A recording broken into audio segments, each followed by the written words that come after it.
Na svetovni dan psov si oglejmo nekaj kosmatincev, ki nas pozdravljajo na razstavi Barok v Sloveniji.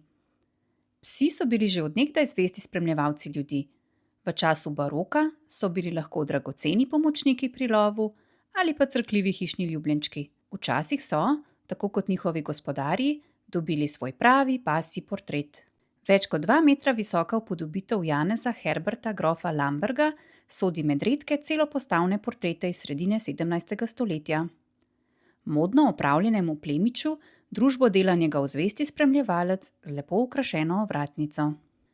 Portret Katarine Elizabete grofice Auersperg lahko na podlagi oblačil in pričeske datiramo v drugo polovico 70. let 17. stoletja. Upodobljenka z desno roko boža psa, ki vdano gleda svojo gospodarico. Sveti Dominik je pogosto upodobljen s psom, ki ga najdemo tudi na marmornem kipu svetnika iz cerkve svetega Petra v Ilirski Bistrici.